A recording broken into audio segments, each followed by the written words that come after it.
Trump একবার বলতেছেন Hormuz প্রণালী পাড়ি দিতে গেলে আমায় 20% ট্যাক্স দিতে হবে, আবার ঠিক কয়েক ঘন্টা পরেই বলতেছেন না, আমাকে কোনো ট্যাক্স দিতে হবে না।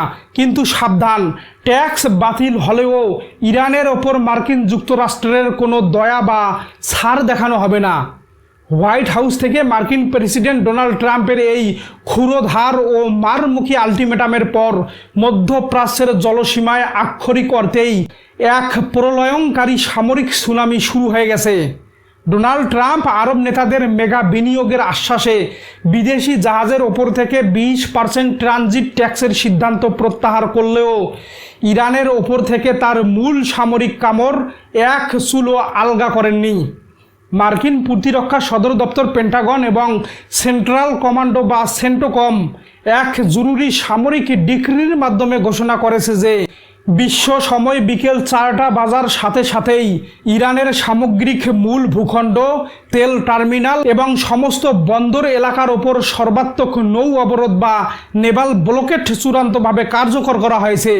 এর সরাসরি অর্থ হলো হরমুজ প্রণালী বা ওমান উপসাগরের কোনো জলসীমা ব্যবহার করে ইরানের কোনো জাহাজ আন্তর্জাতিক বাজারে এক ফোঁটা তেল নিয়েও বের হতে পারবে না এবং বাইরের কোনো কার্গো জাহাজও ইরানের বন্দরে প্রবেশ করতে পারবে না।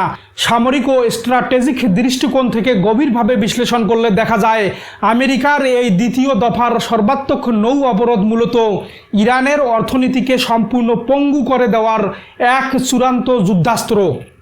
এর আগে প্রথম দফার ব্লকেডে মার্কিন নৌবাহিনী 140টিরও বেশি বাণিজ্যিক জাহাজকে ইরানের দিকে যেতে বাধা দিয়েছিল এবং 9টি অবাধ্য জাহাজকে মাঝ সমুদ্রেই অচল করে দিয়েছিল।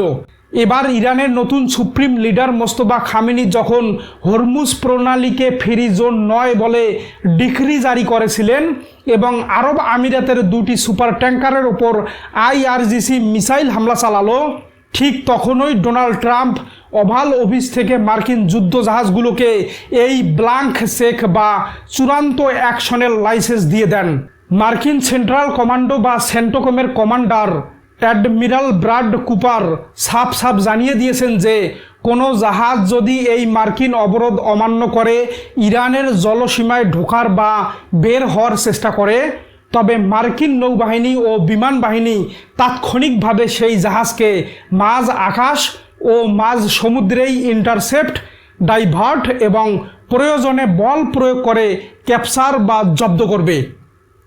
ওয়াশিংটনের এই অনমনীয় অবস্থান পারস্য উপসাগরের ভূ রাজনৈতিক সমীকরণকে এমন এক সংঘাতের দিকে নিয়ে যাচ্ছে যেখানে আন্তর্জাতিক সমুদ্র আইনের সমস্ত নিয়মকানুন আক্ষরিক অর্থেই অকার্যকর হয়ে পড়েছে। প্রিয় দর্শক, পর্দার আড়ালের আসল ইনসাইড স্টোরি অনুযায়ী এই নৌ অবরোধের সমান্তরালে মার্কিন বিমান বাহিনী এবং নেভি ফোর্সেস ইরানের কোস্টাল ডিফেন্স লাইনের ওপর ইতিহাসের অন্যতম বিধ্বংসী বিমান হামলা বা অপারেশন ইপিক ফিউরির নতুন ওয়েব পরিচালনা করছে। ওমানের জলসীমার কাছাকাছি থাকা মার্কিন গাইডেড মিসাইল ডেস্ট্রয়ার এবং বোয়িং P-8 পসাইডন নজরদারি বিমানগুলো পুরো ইরানি উপকূলকে একদম লক করে রেখেছে। পেন্টাগন ইতিমধ্যেই ইরানের কোস্টাল রাডার সাইট, বিমান প্রতিরক্ষা ব্যবস্থা এবং IRGCর সুইফট অ্যাটাক বোটের লঞ্চিং প্যাডগুলো নিখুঁত মিসাইল স্ট্রাইকের মাধ্যমে গুড়িয়ে দেওয়ার দাবি করেছে। ট্রাম্প প্রশাসন বিশ্বমঞ্চে স্পষ্ট বার্তা দিয়েছে যে চীন, রাশিয়া বা অন্য যে কোনো নিরপেক্ষ দেশের পতাকাবাহী জাহাজই হোক না কেন, ইরানের সাথে বাণিজ্য করতে গেলে মার্কিন নৌবাহিনীর এই কঠোর ব্যারিকেডের মুখে তাদের পড়তে হবে।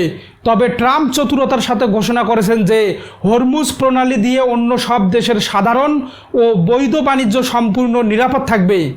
মার্কিন বাহিনী কেবল ইরানের তেল ও সামরিক রুটের শ্বাসরোধ করতেই এই বিশাল ব্যারিকেড তৈরি করেছে। এর ফলে বৈশ্বিক সাপ্লাই চেইন বড় ধরনের ঝাঁকুনির মুখে পড়েছে, কারণ পরাশক্তিগুলোর এই মুখোমুখি অবস্থান যে কোনো মুহূর্তে আন্তর্জাতিক জ্বালানি বাজারে এক অপূরণীয় ধস নামাতে পারে।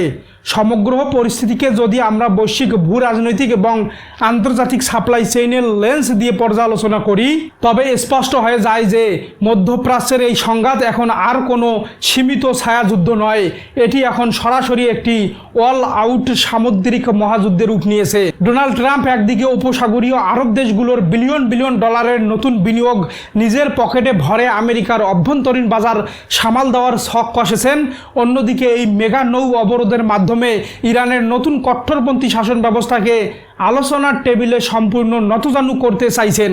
তেহরানের সামরিক নেতৃত্ব চুপ করে বসে নেই, তারা স্পষ্ট করে দিয়েছে যে এই অর্থনৈতিক ও সামুদ্রিক অবরুদ্ধকরণ তারা মুখ বুজে সহ্য করবে না এবং তাদের রণকৌশলগত ব্যালিস্টিক ক্ষেপণাস্ত্রগুলো যে কোনো পরিস্থিতির জন্য সম্পূর্ণ প্রস্তুত রয়েছে। প্রিয় দর্শক, এখন সবচেয়ে বড় প্রশ্ন হলো ডোনাল্ড ট্রাম্প যেভাবে 20% ট্যাক্স বাতিলের নাটক করে ইরানের সব বন্দরে এই সর্বান্তক সামরিক নৌ অবরোধ চাপিয়ে দিলেন, মার্কিন নৌবাহিনীর এই কঠোর ঘেরাটোপের জবাবে ইরান কি সত্যি তাদের পরমাণু ও তেলের সার্বভৌমত্ব সমর্পণ করবে, নাকি আইআরজিসি তাদের ক্ষেপণাস্ত্র ও সুইসাইড ড্রোন দিয়ে মার্কিন পঞ্চম নৌবহরের ওপর সরাসরি পাল্টা আঘাত হেনে এই অবরোধ ভেঙে ফেলার চেষ্টা করবে, যা বিশ্বকে এক নতুন সংঘাতের দিকে ঠেলে দিবে? আপনাদের মূল্যবান ও যুক্তি নির্ভর মতামত অবশ্যই জানিয়ে দিবেন নিচে কমেন্ট করে।